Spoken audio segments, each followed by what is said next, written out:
Bonjour à vous tous qui regardez cette vidéo et merci beaucoup d'avoir choisi de la regarder. J'adresse ce message essentiellement à tous les Africains naturalisés français. Donc ce message s'adresse à tous les Africains qui ont un passeport français et qui ont le droit de vote. Nous sommes en pleine période électorale en France, une élection cruciale pour l'Afrique. Je sais que parmi nous, il y en a beaucoup qui ont renoncé à leur origine. Ils ne sont plus africains du tout. À cause de leur passeport, ils ne sont plus africains. C'est leur droit. Mais je pense que c'est de la naïveté parce que je peux avoir 10 000 passeports français sur moi. Mais quand je sors avec mes passeports dans la poche, la première chose qu'on verra de moi, ce n'est pas la nationalité française. On verra l'Afrique sur moi. On me verra comme l'Afrique.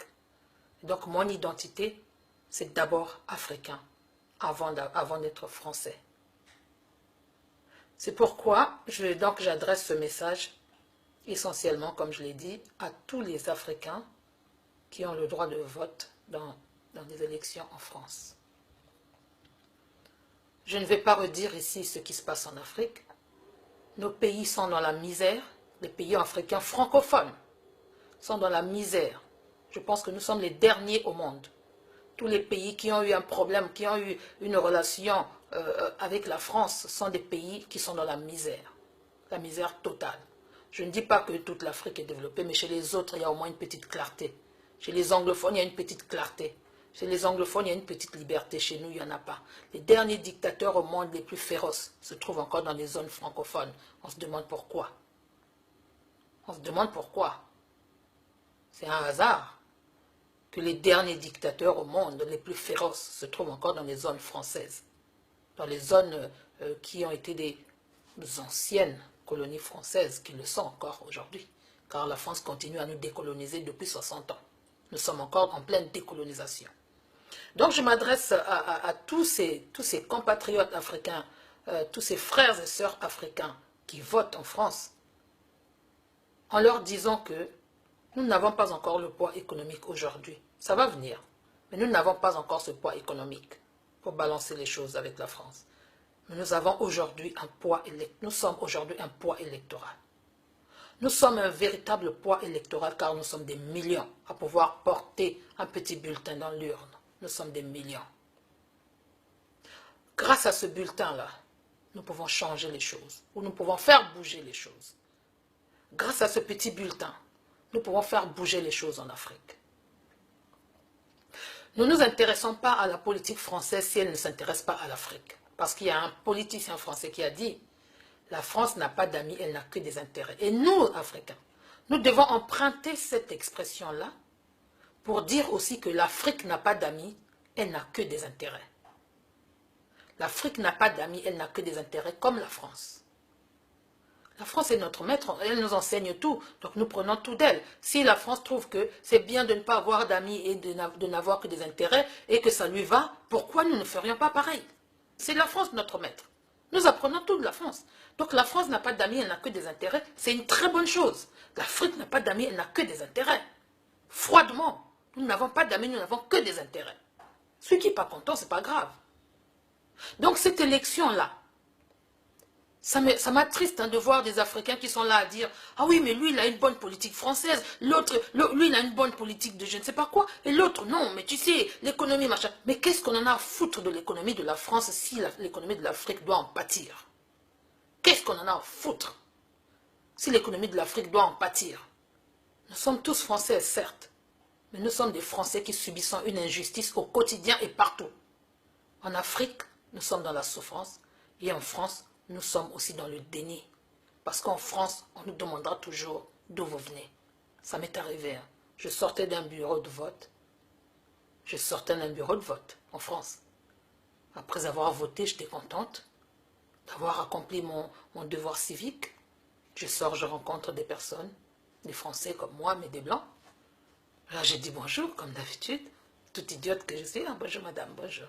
Ah, voilà, on discute après, dit, vous venez d'où? Je dis, non, du bureau de vote, je viens de voter. Oui, mais d'où vous venez? Je dis, d'où je viens, c'est-à-dire, votre origine. Madame, je viens de voter. Non, elle n'a pas compris que je venais de voter, elle veut savoir mon origine. Voyez? Je ne m'en sens pas frustrée, hein. Je ne m'en sentais pas frustrée, je lui ai dit, là, je suis du Congo-Brazzaville. Bon, il faut savoir pourquoi le Congolais-Brazzaville vient voter en France. C'est ça, hein. Donc, on ne voit pas mon passeport d'abord, on voit d'abord ma peau, on voit d'abord mon identité qui est gravée sur ma peau. Je suis l'Afrique. Je porte l'Afrique en moi et sur moi. C'est visible. De loin, on voit que c'est l'Afrique qui arrive. Vous voyez? Nos enfants qui sont nés en France, nous ne le rendons pas. C'est une erreur. Hein. Ceux qui font croire à leurs enfants qu'ils sont devenus français comme les autres. Ils ne sont pas français comme les autres. Ils ne sont pas français comme les autres. Peut-être que vous n'avez jamais eu d'expérience dans ce sens-là, mais moi j'en ai connu. J'en ai connu. Il y a une prof qui va se reconnaître. Ma fille est née en France, et en classe, en cours de géographie, je ne sais pas ce qu'il faisait, elle était en train d'expliquer quelque chose qui avait rapport avec l'Afrique, et la pauvre, la bonne dame, elle dit, ah oui, mais X va peut-être nous dire comment ça se passe en Afrique. X, c'est ma fille, hein. Elle va peut-être nous dire comment ça se passe en Afrique. Et ma fille qui dit, ah mais je ne sais pas comment ça se passe en Afrique. Ah bon, comment ça tu ne sais pas? Parce que j'ai jamais été. Ah, et tu viens d'où? Voilà. Elle dit, bah, je suis d'ici. Elle fait, oui, mais vos origines. Voilà, ma fille, elle est née en France, mais on lui demande toujours ses origines. C'est pour vous dire que nous sommes français, oui, mais avec des origines. Comme les Français de Bretagne, les Bretons, comme les Français basques, comme les Français corses, comme les Français... Il ne faut pas se cacher, il ne faut pas se leurrer. Le Corse est fier de dire qu'il est corse. Le Breton est fier de dire qu'il est breton. Nous, soyons fiers de dire que nous sommes africains. Et cette Afrique-là, elle est en souffrance. Si nous jouons le jeu de la France, nous prenons part à la souffrance de l'Afrique.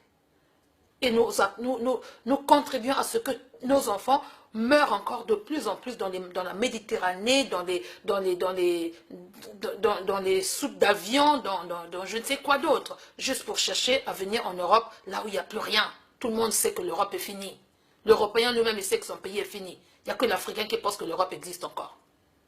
Donc je voulais dire que, dans ces élections, les programmes des gens, si c'est pour embellir la France, ça ne nous intéresse que si ça peut aider, si ça peut avoir de l'impact positif sur la France, sur l'Afrique. S'il n'y a pas d'impact positif sur l'Afrique, si le programme d'embellissement de la France veut dire que plus de souffrance pour l'Afrique, si le programme d'embellissement de la France veut dire que plus de nos enfants dans la Méditerranée, si le programme d'embellissement de la France veut dire que plus de nos enfants dans les soutes d'avions, si le programme d'embellissement de la France veut dire que plus de souffrance pour nos parents restés en Afrique, alors, chers amis africains, il faudrait que nous commencions à avoir le courage de comprendre que l'Afrique n'a pas d'amis, elle n'a que des intérêts. N'est-ce pas? Et qu'à ce moment-là, nous allons commencer à voir les choses autrement. N'ayons pas peur. Si un jour nous prenons le courage de dire, ok, nous avons essayé la droite, elle nous a été fatale. Nous avons essayé la gauche, elle nous a été fatale. Allons essayer les autres, les extrémités. Peut-être l'extrême gauche ou l'extrême droite. Pourquoi pas? Il ne faut pas en avoir peur. Il ne faut pas en avoir peur. Nous ne devons pas en avoir peur. Parce que le jour où nous allons prendre le courage de dire que nous allons donner nos voix à l'extrémité, que ce soit l'extrême droite ou l'extrême gauche, que tous les Africains vont décider que c'est comme ça, il n'y aura pas de deuxième tour en France. Historiquement, il n'y aura pas de deuxième tour en France. Parce que toutes nos voix vont se déporter sur une seule candidature qui n'est pas notre ami. Hein. Nous ne sommes pas amoureux du Front National. Hein. Ou je ne sais pas qui d'autre. Nous ne sommes pas amoureux du Front National, nous les Africains. Parce que le Front National ne nous aime pas. Nous n'aimons pas le Front National. Mais comme le Front National n'a pas le monopole de la haine, eh bien nous disons que nous n'aimons pas le Front National. Ce ne sont pas les personnes qui représentent le Front National que nous n'aimons pas. Hein. Nous, on ne déteste pas les gens. Ce n'est pas une question personnelle. Mais ce sont leurs propos. Ce sont leurs propos. Nous ne les aimons pas. Mais dans la mesure où ces propos-là sont contre nous, ça veut dire que nous, quand ils vont nous chasser de chez eux, pour rentrer chez nous en Afrique, soyons fiers et rentrons la tête haute. Rentrons la tête haute. Et quand on va là-bas, on fait du balai. Vous comprenez ce que je veux dire? On nettoie. Chacun rentre chez lui.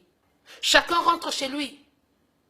Donc le jour où nous aurons le courage de donner nos voix là où il faut, je pense que beaucoup de choses changeront. Parce que cette politique française qui ne nous aime pas n'aura pas de raison de soutenir des dictatures chez nous. Marine Le Pen, par exemple, si elle passe présidente, quel intérêt elle aura à soutenir les dictatures chez nous? Quel intérêt? Quel sera son intérêt à soutenir les dictatures chez nous, puisqu'elle ne nous aime pas chez elle? Puisque nous ne sommes pas les bienvenus chez elle. Quel intérêt elle aura à soutenir les dictatures chez nous? Les dictateurs qui provoquent qu'il y ait de l'immigration en France. Parce que nous sommes en France à cause de ces dictatures qui sont causées et créées par la France. Donc si nous mettons à la tête de la France quelqu'un qui n'aime pas les Africains, forcément c'est quelqu'un qui voudra que les Africains soient chez eux. Et si c'est quelqu'un qui voudrait que les Africains soient chez eux, ça veut dire que cette personne-là ne viendra pas s'interposer dans les affaires africaines. Ce n'est pas quelqu'un qui viendra dire, ok, j'impose tel président à l'Afrique. Ce n'est pas quelqu'un qui viendra faire ça. Donc il faudra que nous ayons, nous, le courage de faire ça. Pour l'instant, nous ne le voyons pas parce que l'Africain, aujourd'hui, c'est un gars égoïste. L'Africain est très égoïste. Il ne voit que lui. Il a sa maison, il a son petit boulot, il a, je ne sais pas si c'est des allocations ou je ne sais pas quoi. Il ne voit plus d'où il vient. Il ne voit plus les autres qui sont restés là-bas. Il se dit, lui, ça va. Mais les autres, on s'en fout. Chacun sa chance. Non, ça ne doit pas se passer comme ça. Ça ne peut pas se passer comme ça. L'Africain doit savoir qu'il a un devoir. L'Africain, où qu'il soit, nous devons savoir que nous avons un devoir énorme. Nos pays souffrent. Nous ne devons pas les laisser dans la souffrance. Le petit poids que nous avons ici en Europe à mettre nos voix dans l'urne, c'est peut-être ça qui va sauver nos pays. Ne pensons pas à nous. S'ils nous virent aujourd'hui, qu'ils nous disent rentrez chez vous. Où est le problème? Où est le problème? Si la France s'est développée grâce aux richesses de l'Afrique, l'Africain ne peut pas se développer tout seul grâce à ses propres richesses. Si la France vit grâce au café de l'Afrique, si la France vit grâce au pétrole de l'Afrique, si la France vit grâce au cacao de l'Afrique, l'Africain ne peut pas vivre grâce à son café et son cacao et son pétrole? De quoi avons-nous peur? De quoi avons-nous peur? Tout ce qu'il y a en Afrique, en France, vous voyez comment nous travaillons dur en Europe ici? C'est nous qui construisons aussi. Hein. Donc si nous mettons ce cœur-là à travailler, au lieu de travailler comme des esclaves, si nous mettons ce cœur à travailler pour nous-mêmes, nous n'allons pas avancer. Il faut simplement qu'on cesse d'être égoïste. Il faut simplement qu'on change, qu'on comprenne que nous sommes Africains avant tout. Quoi que l'on fasse, quoi que l'on dise, ce n'est pas par haine, c'est par réalisme. Nous sommes Africains avant tout. Où que nous allions, on nous demandera toujours d'où nous venons. Même si vous avez vécu 100 ans en Europe, même si vous êtes né en Europe, on vous demandera toujours d'où vous venez. Parce que vous portez la couleur de votre peau. Ce n'est pas pareil. Hein? Un Italien qui vient en France, qui fait des enfants, on ne demandera pas à ces enfants-là d'où vous venez. Parce qu'ils n'ont pas la couleur de la peau de quelque part d'autre que de l'Europe. Il ne faut pas se voiler la face. Nous sommes Africains. Et nous le demeurerons. Nous resterons Africains. Sans vouloir faire de la haine à qui que ce soit. Nous devons comprendre que la politique française, si elle doit desservir la politique africaine, elle ne nous intéresse pas du tout. Quelqu'un qui vient avec sa politique pour faire du mal à l'Afrique, ça ne nous intéresse pas du tout. Ça ne nous intéresse pas. Nous sommes en France, nous aimons la France, nous vivons en France, nous construisons la France, mais nous voudrions savoir que nos pays aussi se construisent. Nous voudrions savoir que nos parents restés là-bas sont bien. Nous voudrions savoir que la France, nous ne sommes pas complices de la destruction de nos pays. Parce que tout ce que nous faisons, nous, ici en Europe, a de l'impact négatif aussi, puisque c'est la politique française qui est détruite chez nous. Ça veut dire que nous contribuons, nous, ici, à détruire chez nous. Nous ne voudrions pas de ça. Si nous devons être en paix en France, nous voudrions aussi avoir cette paix dans l'esprit de se dire, chez moi, tout va bien. En Afrique, il y a des génocides qui se passent, par exemple, aujourd'hui au Congo, à Brazzaville, depuis que Hollande a donné le droit à Sassou Nguesso de consulter son peuple. Sassou Nguesso est en train de consulter son peuple dans le pool. Il est en train de tuer tous les jours, mais personne n'en parle. On s'en fout, puisque la France prend son pétrole tranquillement. La France prend son or tranquillement. La France prend son diamant tranquillement. La France prend son cacao tranquillement. La France prend son café tranquillement. Personne ne l'embête. Alors, chers Africains, si nous ne pouvons pas changer cette donne-là, nous demeurons esclaves à vie. Ce n'est pas parce que vous êtes un chef d'équipe quelque part. On ne vous mettra jamais directeur d'une banque en France. Jamais. Vous aurez toujours quelqu'un au-dessus de votre tête. Vous ne serez jamais chef de quelque chose. Combien de proviseurs, dites-moi en France, combien de proviseurs noirs vous connaissez? Parce que les enseignants en France, moi je prends que ce secteur-là, hein, parce que c'est le secteur que je connais. Combien de proviseurs de lycées noirs que vous connaissez en France, que nous connaissons en France? Il y en a combien? Je voudrais je lance ce défi. Hein. On va compter le nombre de proviseurs noirs qu'il y a en France. Quand on a fini de compter le nombre de proviseurs noirs qu'il y a en France, on compte maintenant le nombre de principaux noirs, donc de chefs d'établissement collège noirs en France. Il y en a combien? Et quand on a fini, on va compter le nombre de directeurs d'école primaire noirs en France. Quand on a fini de compter le nombre de directeurs d'école primaire noirs en France, on va compter le nombre de directeurs et directrices d'écoles maternelles noires en France. Quand on a fini de faire ça, on va compter le nombre de directeurs et directrices de crèches noires en France. C'est là où nous comprendrons que tout ce que nous faisons là, c'est de la survie. C'est de la survie. Nous dépendons de ceux qui nous contrôlent. Nous travaillons pour eux. Tous, nous mangeons parce qu'ils nous donnent du travail. Alors, si nous les combattons sans que nous n'ayons nous-mêmes la force de pouvoir faire des choses, comment ça peut se passer? Ça ne se passera que contre nous. Mais le seul moyen que nous avons aujourd'hui de combattre cette politique-là, c'est de mettre le bon bulletin dans l'urne et de peser le plus possible dans le poids et sur le poids électoral. C'est tout ce que nous avons aujourd'hui. Et nous devons le faire. Nous devons le faire. Donc quand on vous donne un petit job, vous êtes chef d'équipe là-bas, ne dites pas, moi je ne suis plus africain. Vous êtes toujours africain. On ne vous donne pas ce travail-là parce qu'on trouve que vous êtes mieux que les autres. Non, vous n'êtes pas mieux que les autres. Vous êtes toujours africain. Et l'Afrique a toujours besoin de vous. L'Afrique a besoin que vous puissiez... L'Afrique pleure. L'Afrique crie. Mes enfants, vous êtes où? Vous m'avez abandonné. Mes enfants, vous êtes où, mes enfants? L'Afrique pleure. Nous sommes où, nous?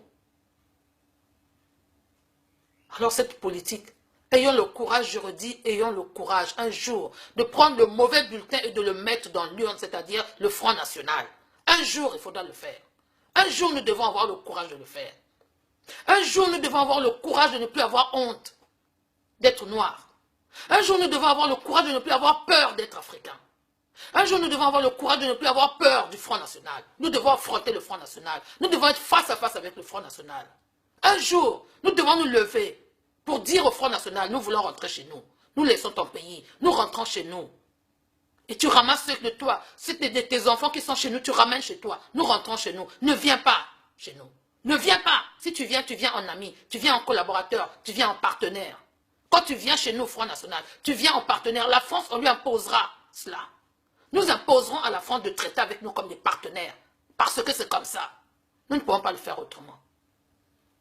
Et quand nous avons fini de prendre conscience que nous avons le poids politique sur ce point-là, il faudra qu'on se réveille tous, tout Africains, qu'on se réveille, que nous sachions que nous avons le devoir d'avoir un poids économique aussi dans ces pays-ci. Nous avons le devoir d'avoir un poids économique dans ces pays-ci. Créer de l'emploi et les embaucher eux aussi. Quand nous allons créer de l'emploi, nous allons créer des petites entreprises et les embaucher eux aussi, ça changera les choses. Ça changera les choses. Ici en Angleterre, les Indiens ont un poids politique et économique. Quand on fait une petite blague contre un Indien ou un Pakistanais, la reine s'excuse publiquement. La reine présente ses excuses publiques à la communauté qui a juste... le petit-fils de la reine, Harry, a fait une petite blague à son copain, c'est son ami, un Pakistanais, il l'appelait Paki. Il a fallu que la reine s'excuse publiquement et que lui-même, Harry, s'excuse publiquement auprès de cette communauté parce que les gens se sont levés. Ils ont cette force-là. Ils ont cette force. Ils ont le poids économique. Parce qu'au niveau de la banque, quand on va voir que c'est nous-mêmes qui allons pleurer pour aller demander les découvertes, les droits de découvert à la banque et nous sommes toujours fauchés. Quel respect ils vont avoir pour nous? Quand on sait que notre masse monétaire de notre communauté ne circule jamais dans notre communauté, elle va toujours ailleurs. Quand on sait que l'Africain, il ne peut pas acheter son manioc chez son frère africain, il va l'acheter, ou son attiqué chez son frère africain, il doit l'acheter chez le Chinois. Mais notre argent sort de la communauté. Nous sommes la seule communauté qui mettons notre argent ailleurs. Et nous nous pleurons et nous nous plaignons. L'argent d'Africain doit circuler dans la communauté africaine. Ça restera toujours en France ou en Europe, dans toutes les banques européennes. Notre argent restera toujours là, dans la communauté, dans la société dans laquelle nous vivons. Mais notre communauté doit se fortifier avec notre argent. Réfléchissons combien de millions nous sommes. Combien de millions d'Africains travaillent en France? Combien de millions il y a dans notre communauté? Où va cet argent? Où vont les millions des Africains dans les banques, dans les caisses des autres? Et si par exemple nous avions nos restaurants, nos hôtels, nos je ne sais quoi, nous faisons circuler notre argent là-dedans. S'il n'y a pas chez nous, on va voir ailleurs après, mais s'il y a chez nous, on prend chez nous. Vous ne voyez pas que les millions qui tournent, qui sortent de notre communauté vont rester chez nous? Ça, c'est un poids indéniable. Ça, c'est un poids indéniable. Parce que celui qui a des millions à la banque, s'il dit à la banque, je retire mon argent, la banque tremble. C'est comme ça que ça doit se passer. S'il dit à la banque, je retire mon argent, la banque tremble. Les gens changent de comportement vis-à-vis de nous. Tant que nous resterons ces petits employés à qui on nous bombarde avec des gros diplômes pour nous mettre la poudre aux yeux. Après, on va dire, oh, c'est rien du tout ça. Parce que au final, il faut qu'on aille chercher du travail chez eux. Au final, il faut qu'on aille chercher du travail chez eux. Et ils n'en veulent même pas. Ils nous donnent des gros diplômes, ils n'en veulent pas. Ils ne veulent même pas de nous avec nos gros diplômes. Ça ne sert à rien d'aller se mettre à genoux quand il ne faut pas. Nous avons cette possibilité-là. Nous avons ces capacités-là de pouvoir nous mettre, de pouvoir nous offrir cette petite indépendance. Commençons par là. Parce que si nous avons cette indépendance économique ici en Europe, il y aura de l'impact chez nous. Et l'indépendance que nous recherchons chez nous partira d'ici. L'indépendance que nous recherchons chez nous en Afrique partira de l'Europe.